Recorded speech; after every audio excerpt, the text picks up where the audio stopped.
Ultramarine fans, you've done it again. You are the Warhammer 40,000. If you watched the unboxing the other day of the 11th edition content, one of the things they went through is the lore book that's a part of it. They've also put out a brand new article with little tidbits about that, and in there is some name drops of some characters, and you guessed it, he's back, he's bigger than ever, and the Armageddon attack plan was all his idea. Who am I talking about? Of course, the one, the only, Marneus Calgar. Let's jump in, let's look at this, let's go through it all, and let's discuss this upcoming lore for Warhammer 40,000. So as I've mentioned so many times before, when a new edition launches, one of the great things I personally enjoy is that we do get more stories, more characters, more chapters and stuff being thrown at the enemies of the Imperium. In this case, the operation is called Operation Imperator. Am I saying Imperator right? Imperator?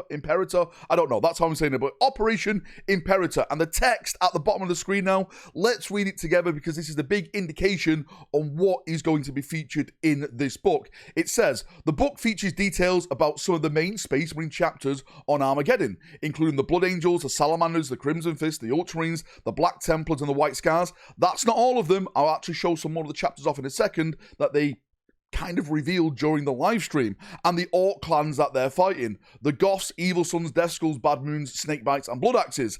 There are more heroes involved, including Commissar Yarrick, Gazgul Fracker, and Marneus Calgar. Operation Imperator was the chapter master's idea.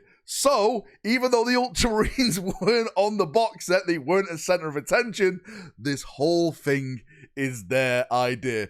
Just when you thought you were out from the Ultramarines, they drag you back in. This time, with their glorious chapter master leading from the front. It was all a part of his plan. So Calgar is now going to be one of the main, if not the main battlefield commander on that planet. Yes, Commissar Yarrick's there, but we don't really know of any other named chapter masters on the planet. If we go back to the war that's just happened, where the Space Wolves, the Black Templars, and the Grey Knights fought against Angron, yes, you had you had Logan Grimnar there, and of course you had the chapter master of the Black Templars there, Helbrecht, but there's no mention of them anywhere in the article. Are they still there? Are they gone away now to recruit some more troops, battling elsewhere in the galaxy? We don't know. Yes, the Black Templars are there, but in what capacity are they there? Again, no mention of Space Wolves or anything like that. But like I said, there is other chapters mentioned, and again,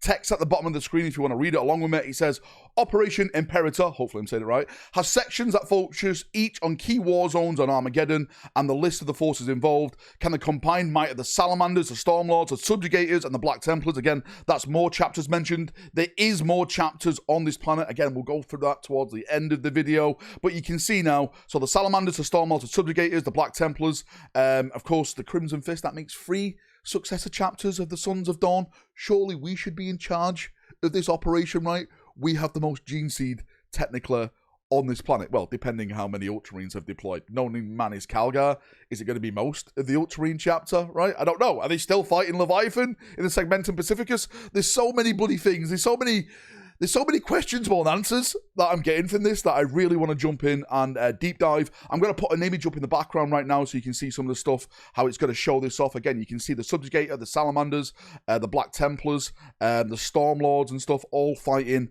around, you know, Hive Hades and Infernus, South Forge Complex, Hive Infernus, etc., etc., etc. Again, all this was mentioned in the back end of the 10th edition narrative book.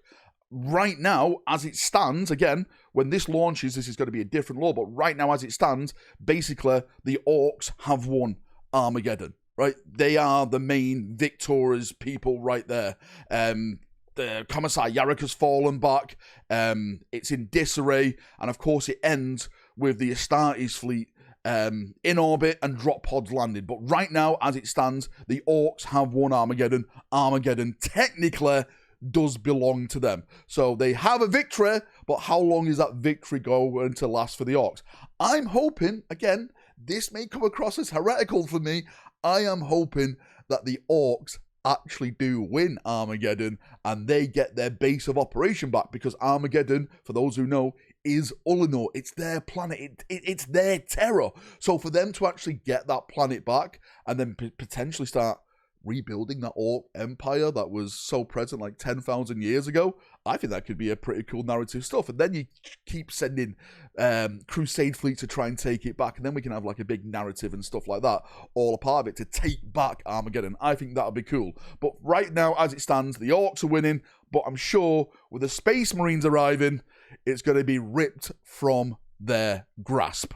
And just before we close the video, again, in the background right now, you can see some of the other chapters which weren't mentioned in the article, but they've shown off. Again, there's going to be lots of chapters involved in Armageddon. You can't send like 3 or 4 chapters, especially against all these Orc war clans. This, apparently, is one of the, if not the biggest crusade fleet that the Imperium has assembled, and you can see some of the chapters in the background. Again, the Marines Malevolent, the Angels Eradicators, so you've got someone from the Dark Angels there. Marines Malevolent, we don't really know who their gene seed comes from. It is rumored, it is speculated that it could be the Iron Warriors. It's happened before, right?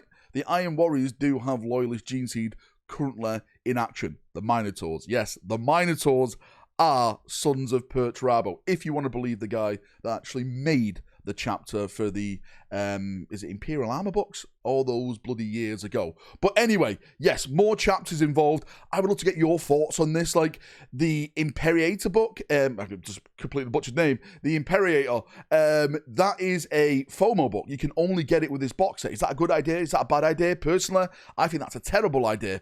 I think the lore should be out there for everyone. They shouldn't be putting that behind a paywall inside of a box set. I think that should have been out there before right now, to get people hyped up, to get people building all this type of stuff. But again, that's just my viewpoint. How do you feel about Marneus Calgar? Ultramarines, are you winning again?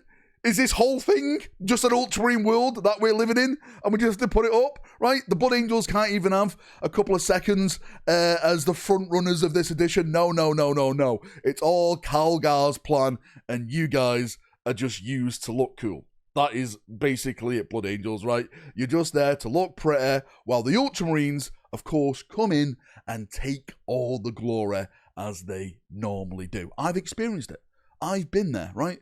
Look what the Ultramarines have done to the Imperial Fist in the past. We're beating Perturabo, they come in and they take all the glory, all right? We're at the Siege of Terror, we're defeating Chaos, Horus and stuff. They come in at the end, they take all the glory. I'm looking around, I'm saying, first time, right? First time, Blood Angels? That's what it is. The Ultramarines always show up and take our glory. Anyway, thank you for coming. Thank you for watching, as always. If you've got any thoughts, feedback, post it down below. I'm having a little chin wag down there, as we always do. See ya, have a great day, and bye-bye.